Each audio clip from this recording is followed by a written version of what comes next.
estadísticamente los españoles de España significan el 10% de la lengua española. El 90% estamos del otro lado del océano.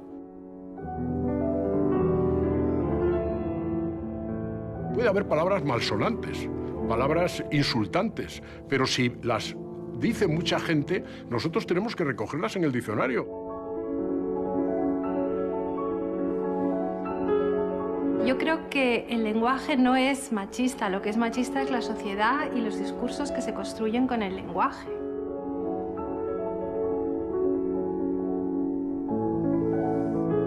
Hay 46 sillones, cada uno identificado con una letra mayúscula o minúscula. El puesto de académico es vitalicio.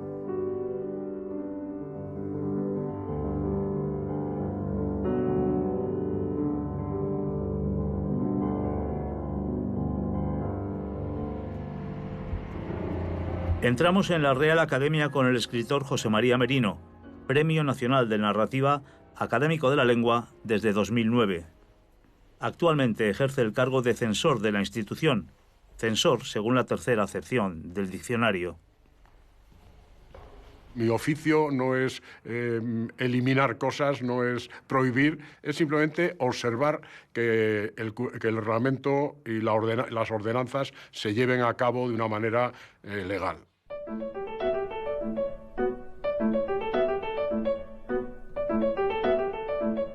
Lo más agradable es trabajar con las palabras.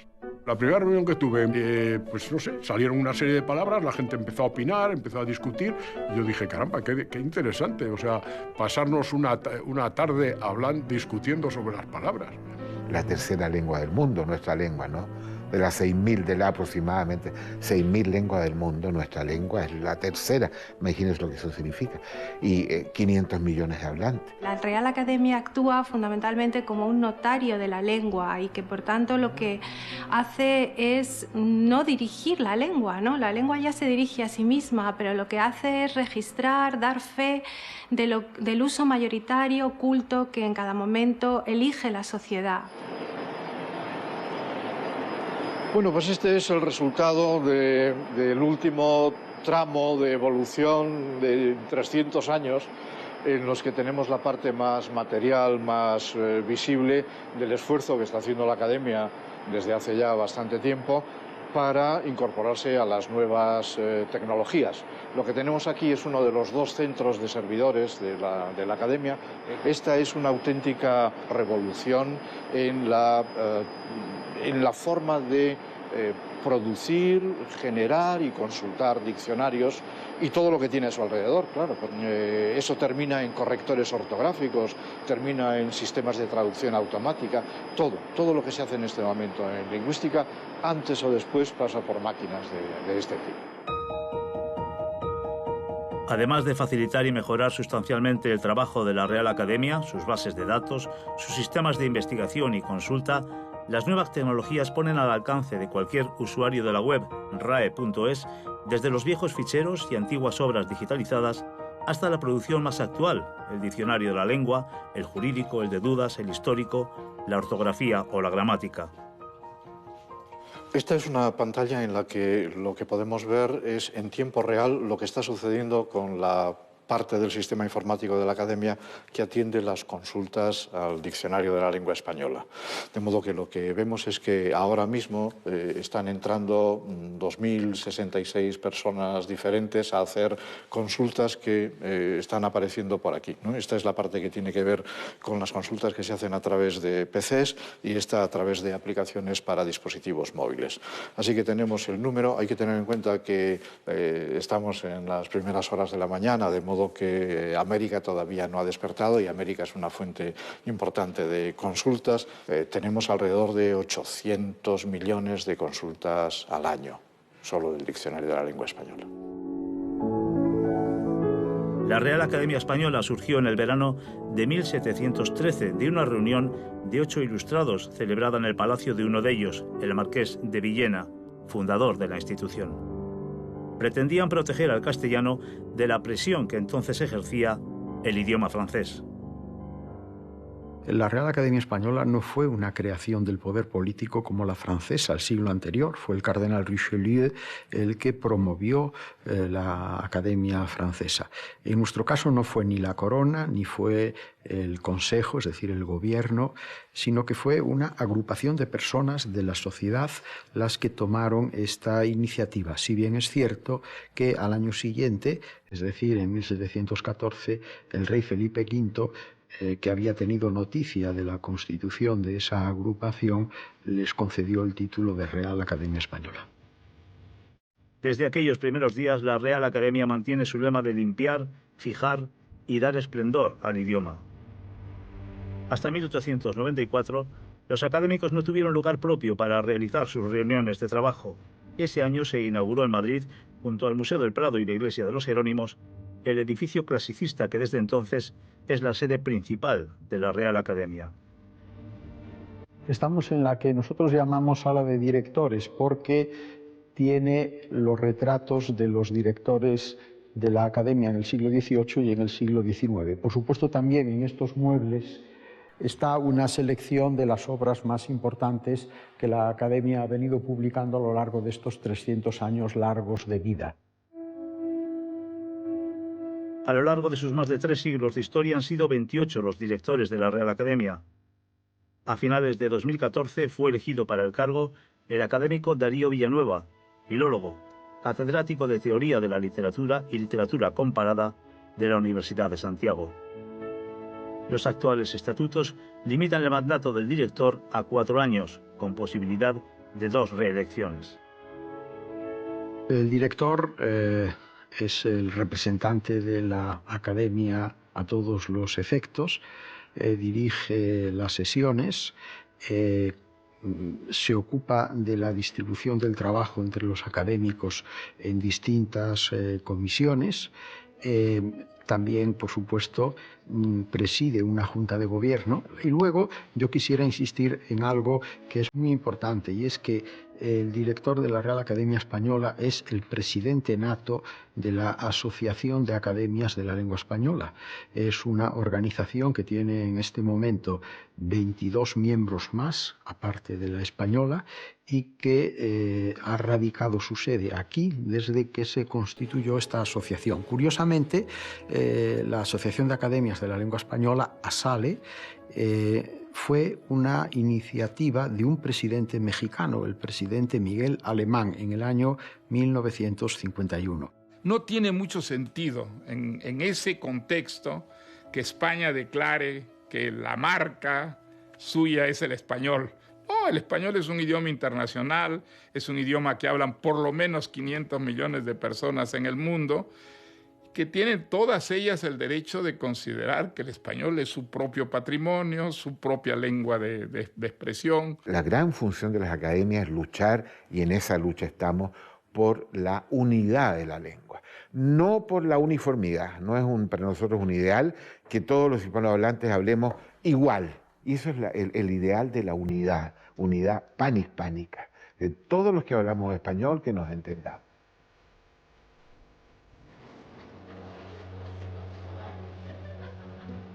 Junto a la Real Academia forman parte de la asociación ASALE todas las academias de la lengua española de América, incluida la de Estados Unidos. Además está la Academia de Filipinas y la de Guinea Ecuatorial.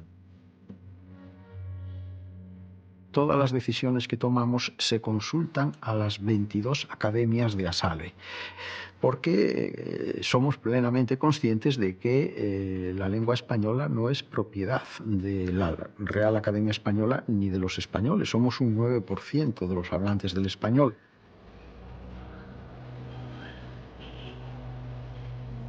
No tenemos expresiones locales para llamar al sol, o para llamar a la luna, o al padre, a la madre, o al río, o el océano. Hay un léxico, la base del léxico común es enorme, pero por supuesto que también se enriquece con léxico diferencial. O sea, hay un léxico que es americano, que ha pasado a la lengua común, o sea, este tipo de léxico, pero hay otro que no ha pasado a la lengua común, pero que es muy importante en cada una de las regiones.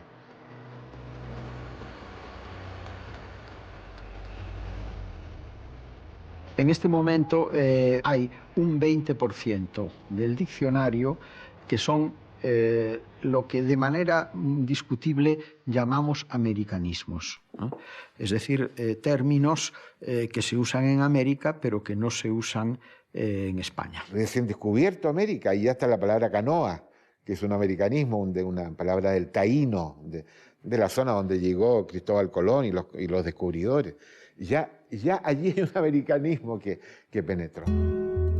Es una de las joyas de la Academia, un incunable, está entre las primeras obras surgidas de la imprenta.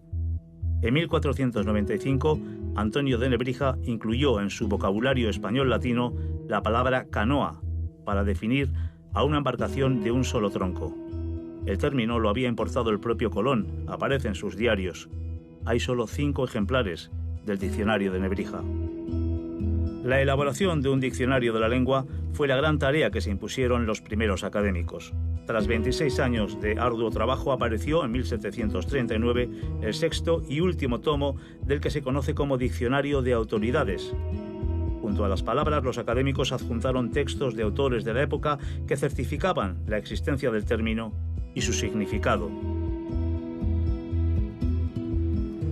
En 1780, el diccionario de la Real Academia Española, que se había publicado inicialmente en 6 tomos, se reduce a uno solo, simplemente por la conveniencia de disponer de un diccionario manual. Un diccionario en 6 tomos, sin duda alguna, no lo era. Esta es, por lo tanto, la primera edición de lo que seguimos publicando como Diccionario de la Lengua Española. Por supuesto, a él le han seguido 22 ediciones más hasta la última, que es de 2014, y todas tienen diferencias sobre la anterior. El trabajo del diccionario no termina nunca.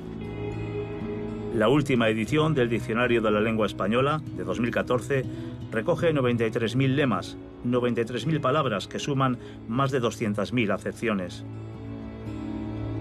No hemos podido meter más. En esta edición a la que me estoy refiriendo hay en torno a 6.000 palabras más que en la edición anterior, pero ahí hay un límite. El libro no da más de sí. Para solventar los problemas de espacio, la Academia ha decidido publicar el diccionario primero en formato digital. Una vez que tengamos el diccionario digital concebido como tal, elaborado y ofrecido en la red a los usuarios, luego podremos hacer ediciones en libro que incluso podrán ser ediciones moduladas conforme a un determinado tipo de destinatario. Además, al finalizar cada año la Academia publicará actualizaciones del diccionario digital. La primera actualización, en diciembre pasado, incorporó 3.350 enmiendas, modificaciones o nuevos términos como buenismo, humus, postureo o posverdad. En esta sala se elabora el corpus del español del siglo XXI, el llamado Corpes XXI. Una obra ingente, imposible de realizar antes de la revolución informática. Se trata de una gran base de datos que reúne textos escritos y orales publicados desde comienzo de siglo. Textos seleccionados con criterios proporcionales, cronológicos y temáticos entre las distintas zonas de habla hispana. En el Corpes nos encontramos textos como un temario de oposiciones a enfermería, pero nos encontramos también un folleto como los que nos dan por la calle, un tuit o una novela. Eso va a ayudar a quienes elaboran después las gramáticas, los diccionarios o la ortografía. Eso va a ayudar después a todos esos investigadores a marcar en el diccionario si ese texto procede, es muy frecuente en América, es más frecuente en España, si procede de América, de determinados países, etc. Argolla, que la vimos hace poco, nos dio alguna sorpresa. Buscamos las coapariciones, con qué palabra aparece en los textos más frecuentemente combinada argolla. Y argolla resulta que aparece combinada con hierro, con lo cual a todos nos parece más habitual, colgar, y argolla aparece con matrimonio como tercera opción más frecuente. Llegamos a la conclusión que de lo que se está hablando aquí es de una alianza o un anillo, y el diccionario después se enriquecería a la hora de definir la palabra argolla con la posibilidad de la combinación con matrimonio en países procedentes de Venezuela, de Chile o de Colombia.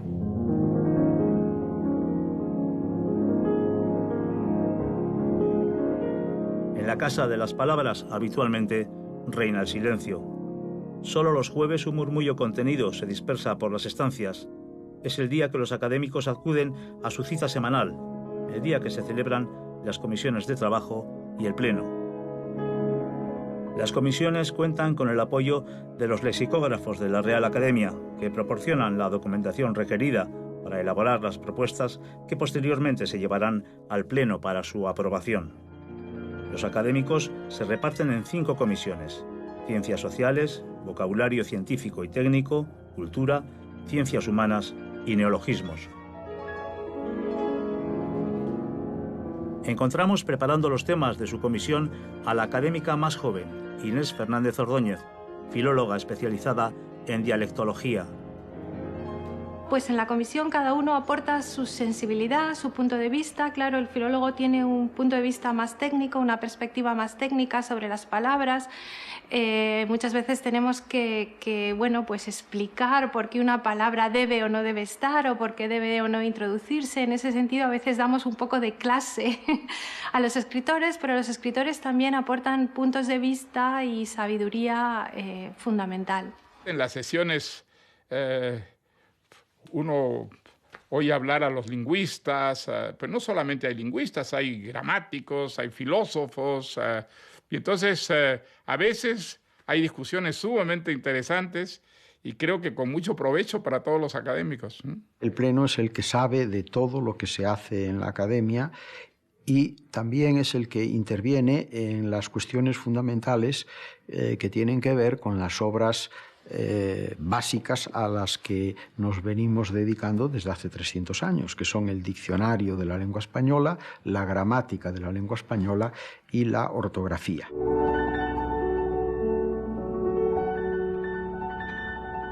El funcionamiento del pleno es: el director abre el pleno, efectivamente de acuerdo con una norma que es la lectura en latín de una misteriosa oración.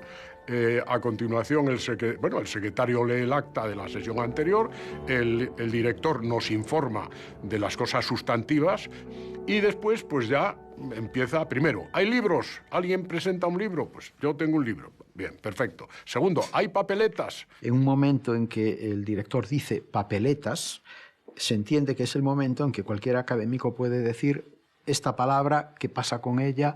Hay que modificar la acepción o la definición, o es una palabra que no existe y hay que incorporarla. Entonces, a partir de ahí empieza un estudio y un debate. Yo recuerdo, por ejemplo, la palabra distopía, que es lo contrario de utopía, es decir, el futuro lleno de pesadumbre y muy peligroso, ¿no? Y esa fue una aportación, una propuesta que yo hice, fue aceptada por el Pleno, ¿no? Impone, el Pleno impone. Si nunca has asistido, ahora ya me siento con una naturalidad y con confianza, pero la primera vez uno se siente realmente sobrecogido por la situación. No te atreves a hablar, o al menos yo tardé bastantes plenos en atreverme a decir nada públicamente cuando había intervenciones. Antes de comenzar el pleno, los académicos suelen reunirse durante unos minutos en el salón de pastas, el tiempo justo para tomar un café o un refrigerio. A las 7:30 de la tarde son convocados para debatir en pleno sobre nuestro idioma.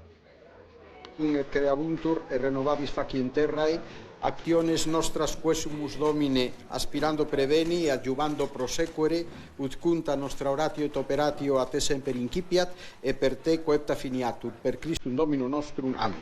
Buenas noches, señoras y señores académicos. Los plenos ordinarios no son públicos y si alguien pudiera verlos, vería cómo a veces, por cuestiones que pueden parecer baladíes, un acento, una tilde, se monta una discusión muy enérgica, muy llena de argumentaciones y de contraargumentaciones, pero en fin, siempre se acaba obteniendo un consenso que por otra parte queda pendiente también del consenso con las academias americanas, filipina y de Guinea Ecuatorial. Este es uno de los viejos ficheros de la Academia.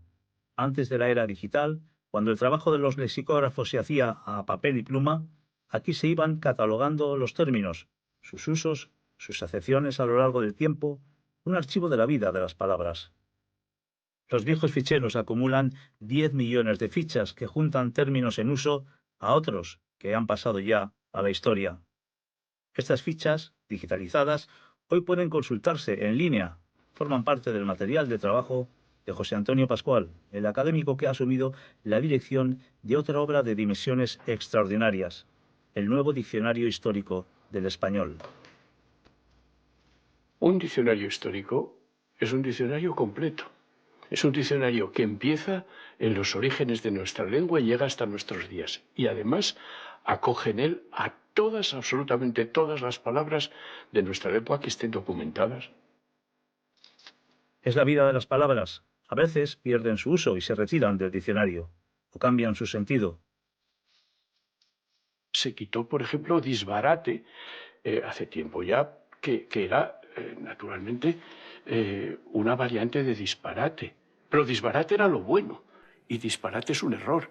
Se ha mantenido disparate y se retiró disbarate porque había quedado reducido a los pueblos.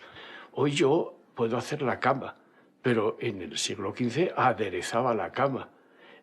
La palabra cama sigue existiendo, pero en cambio el verbo que se junta con la palabra cama es distinto. Nuestra lengua es la lengua que hablamos nosotros, pero es la lengua que se ha hablado en el pasado. Y entender los textos del pasado supone sencillamente disponer de un diccionario histórico. En la última edición del Diccionario de la Lengua se retiraron 88 términos o acepciones que habían dejado de usarse. En el futuro estarán en el Diccionario Histórico. 11 personas se afanan en la inmensa labor de documentar todo el patrimonio léxico del español, una tarea laboriosa que precisa entusiasmo y tiempo. Es una obra enteramente digital, no podría realizarse de otro modo, pensada para publicarse en red. Además de las fichas de los viejos ficheros, el diccionario histórico tiene un importante apoyo en los corpus de la Academia.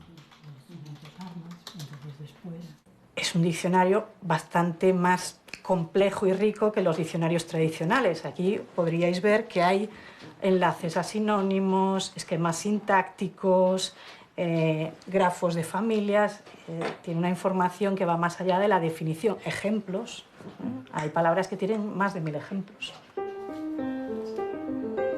No se sigue un orden alfabético. El diccionario histórico se elabora por familias de palabras. Palabras relacionadas con que designan armas, instrumentos musicales, instrumentos de medida, enfermedades. Y a partir de ahí, después de tener un catálogo, por ejemplo, de los nombres de enfermedades, si tenemos pulmonía, pues vemos que pulmonía viene de pulmón. Entonces hacemos toda la familia y de pulmonía derivan pulmónico, por ejemplo. Y después, como decía, extendemos ese ámbito a los sinónimos. Una base de datos extraordinaria para filólogos, investigadores o simplemente para aquellos que tengan curiosidad por conocer la vida de las palabras desde que, como fuese, llegaron a nuestra lengua.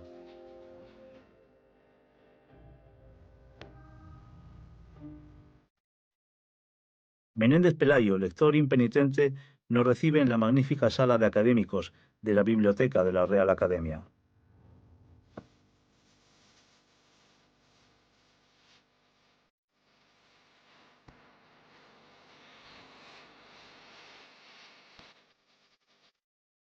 La Biblioteca de la Academia tiene aproximadamente unos 280.000 volúmenes. La biblioteca contiene ejemplares de valor extraordinario, manuscritos, códices medievales, incunables. Pedro Álvarez de Miranda nos muestra El Quijote de Ibarra, una de las primeras ediciones ilustradas de la obra cervantina en España. Se publicó en 1780. Prácticamente todos los grandes impresores de la historia han tenido a gala el tener su propio Quijote, ¿no? Es decir, el Quijote en el que en el que estos impresores echaban el resto, digamos, del buen gusto, de la exquisitez, de la elegancia. El Quijote de Ibarra es, bueno, pues es una de esas piezas codiciadas por los coleccionistas, que hay muchos coleccionistas de Quijotes, ¿no? y en el que la Academia tuvo un papel principal, es decir, fue un Quijote promovido desde la Academia. Para la edición de este Quijote, la Real Academia convocó a notables artistas de la época, y para que se atuvieran al mismo patrón iconográfico, la institución mandó realizar estas figuras de terracota con los rostros de los principales personajes de la obra. Tal vez porque no respetó estos modelos, o a saber por qué. El caso es que fue rechazada la ilustración presentada por un joven pintor que ya despuntaba, Francisco de Goya. Su lámina quedó fuera del Quijote de Ibarra.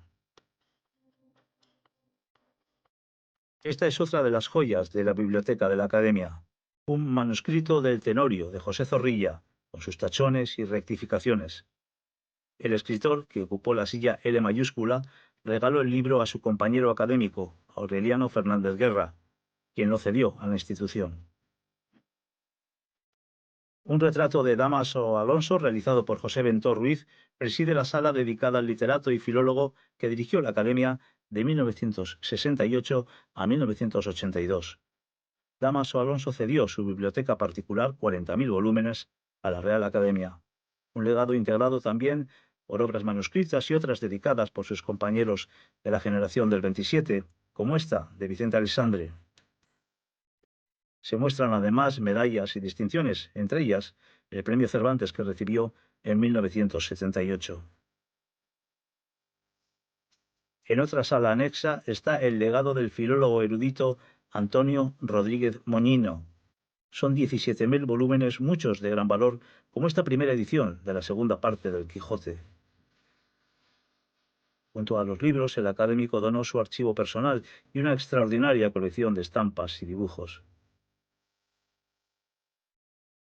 Un ejemplo de una consulta que ha llegado hoy mismo, hace una hora, como podéis ver aquí. Nos preguntaba, buenos días, ¿está bien expresado interponer denuncia? Si no es el caso, ¿cómo se diría?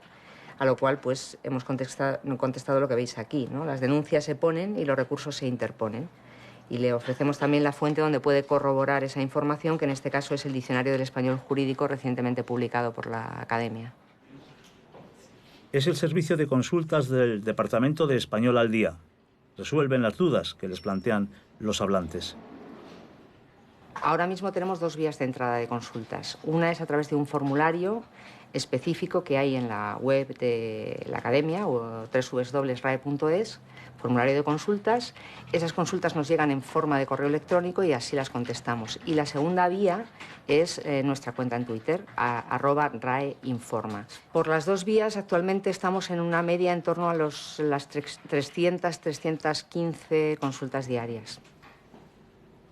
La mitad de las consultas que reciben procede de España, el 40% de los otros países de habla hispana, el 10% restante de cualquier punto del planeta.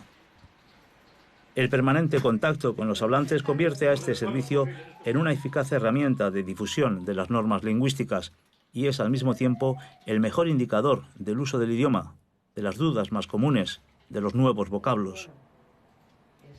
Nos llegan preguntas de todo tipo, en un porcentaje que puede ir, pues no sé, quizá un 25% sean consultas de tipo sintáctico-morfológico, un 30 o 40 de tipo ortográfico y el resto de tipo léxico.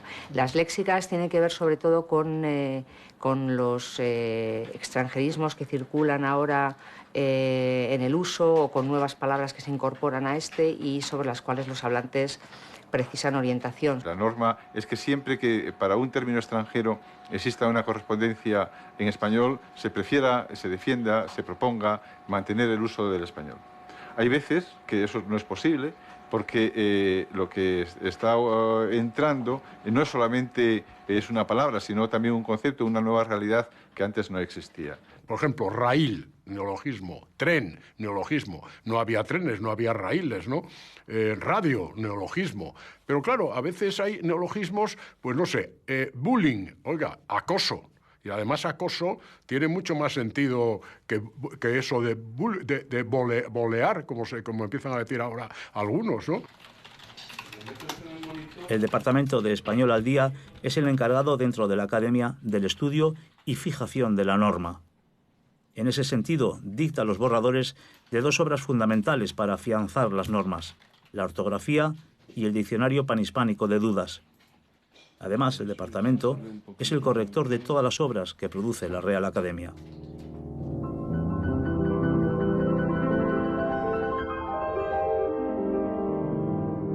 Hay 46 sillones, cada uno identificado con una letra mayúscula o minúscula.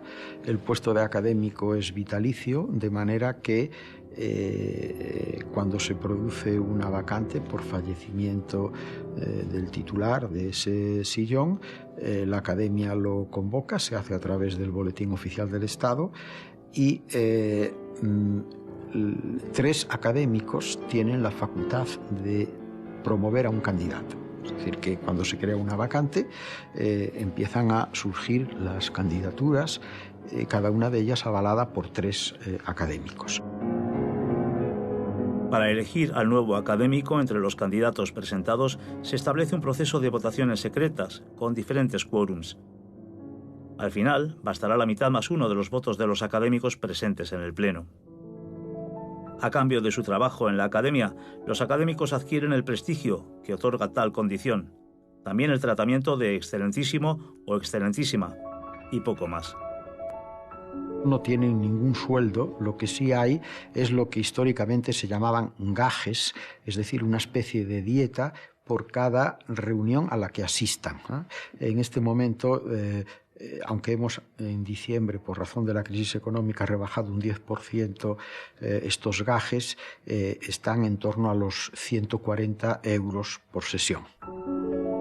El nuevo académico elegido tiene un plazo de 2 años para tomar posesión del cargo, para leer su discurso en la ceremonia de ingreso. Este es el salón de actos de la Real Academia Española, donde se celebran pues, las ocasiones solemnes, las reuniones importantes y, sobre todo, yo creo que eso sí es interesante precisarlo, las tomas de posesión de los nuevos miembros de la institución. Testigo mudo de las grandes ocasiones, Miguel de Cervantes, cuyo retrato preside el salón de actos. Un retrato apócrifo. Hemos confirmado que no es de Juan de Jáuregui, como se atribuía, un pintor del siglo XVII, coetáneo de Cervantes, sino que es un retrato bien hecho, pero de principios del siglo XX. Sin embargo, se ha convertido en el retrato emblemático de Cervantes.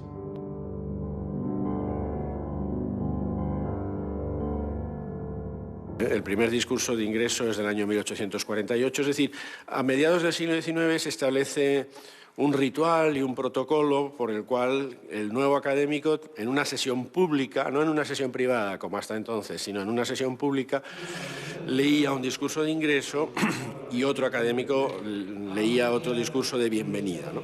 Hay algunos que han sido verdaderas piezas literarias de gran peso, ¿no? De gran importancia, que sus autores después han convertido o han incorporado a un libro mayor. Por ejemplo, el de Azorín es un texto precioso que se llama Una hora de España, que luego se publicó independientemente como librito, ¿no? Pero inicialmente fue su discurso de ingreso.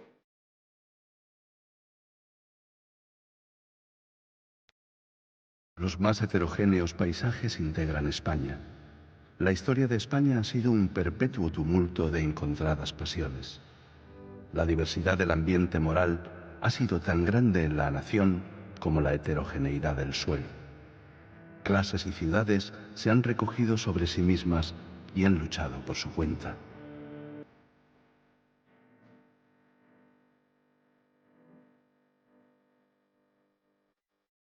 Casi medio millar de académicos han pasado por la Real Academia en sus más de 300 años de historia. Personas de prestigio, de reconocidos méritos. Ha habido ausencias notables, Valle Inclán, por ejemplo, aunque seguramente la ausencia más destacada durante años fue la de las mujeres. La primera mujer académica fue Carmen Conde en el año 1978. Majestades, señores académicos, mis primeras palabras son de agradecimiento a vuestra generosidad al elegirme para un puesto que secularmente no se concedió a ninguna de nuestras grandes escritoras ya desaparecidas. Permitid que también manifieste mi homenaje de admiración y respeto a sus obras. Vuestra noble decisión pone fin a una tan injusta como vetusta discriminación literaria. Carmen Conde puso fin a una discriminación histórica. La Real Academia se perdió la genialidad de Emilia Pardo Bazán, de Carmen Burgos, de Concha Espina o de María Moliner. En este momento la Academia tiene 8 académicas.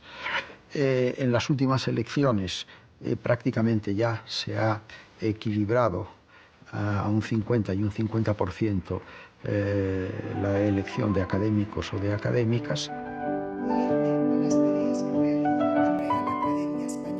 Yo creo que en los últimos tiempos la Academia ha adoptado una actitud decisiva a favor de la incorporación de mujeres, ¿no?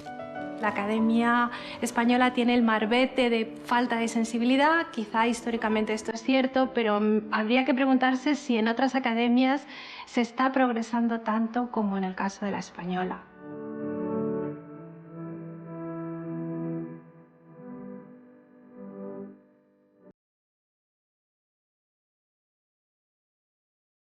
Y aquí tenemos el arcón donde se guardaron los primeros dineros de la Academia. Eran 60.000 reales de las rentas del tabaco que nos donó el rey Felipe V y que era una asignación, estaba en el presupuesto, no como ahora que tenemos una subvención que pueden rebajárnosla en un 70% aleatoriamente, ¿no? Las llaves de las cerraduras las tenían el director, el tesorero y el secretario, porque solo juntos podían abrir el arcón. En realidad esta era una cerradura falsa porque la verdadera estaba aquí arriba para engañar a cualquier posible ladrón. En los momentos mejores, que no son por cierto los actuales, el Estado en sus presupuestos consignaba a la Real Academia una cantidad equivalente al 50% de su presupuesto. En los últimos años, a raíz de la crisis, esa cantidad que el Estado aportaba se ha disminuido en un 60%. De manera que ahora no llega sobre el presupuesto total de la Academia, que se sitúa en torno a los 7 millones de euros anuales, no llega a un 30%. Son tiempos complicados para la economía de la Real Academia. A la disminución de la subvención estatal hay que añadir otro hecho, el cambio del mercado editorial. La extensión de la oferta digital gratuita de las obras y archivos académicos ha conllevado un enorme descenso de las ventas en formato libro, con la consiguiente disminución de ingresos. Los rectores de la institución, con el respaldo de la Fundación Pro Academia, creada hace 25 años, han tenido que adaptarse a una estructura más empresarial. Las principales obras académicas se sostienen en patrocinios puntuales, en ingresos que facilitan la fundamental actividad de la Academia y de sus profesionales. La Academia funciona y hace todo lo que hace por la existencia de una plantilla considerable de personas muy cualificadas que son lingüistas, lexicógrafos, también hay periodistas, informáticos y luego expertos en administración y en servicios. En total estoy hablando de 85 personas.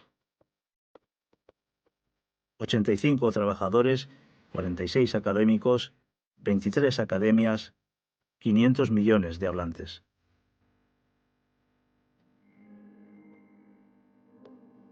Menos de 3.500 palabras no es fácil manejarse y yo diría que con menos de 18.000 uno anda mal por la vida. Desde luego, el número de palabras implica que uno está haciéndose una idea de una realidad conceptual y por lo tanto eso le hace a una persona más libre, más capaz de entender las cosas. Yo creo que el lenguaje no es machista, lo que es machista es la sociedad y los discursos que se construyen con el lenguaje. No por el hecho de tener femeninos en todos los nombres posibles, la sociedad va a cambiar necesariamente de mentalidad. Lo importante es que las mujeres tengan acceso a la educación, al trabajo, a las oportunidades, que tengan sueldos iguales, salarios iguales que los hombres, pero no por transformar el lenguaje va a cambiar la realidad social. Lo que no se puede hacer con un idioma es imponer ex cátedra ciertas formas, ciertos vocablos. Esa es una creación continua que hace la propia lengua a través de su vitalidad. Si hay algo que no esté definido en las palabras, no existe. Mire, las palabras son las que definen el mundo.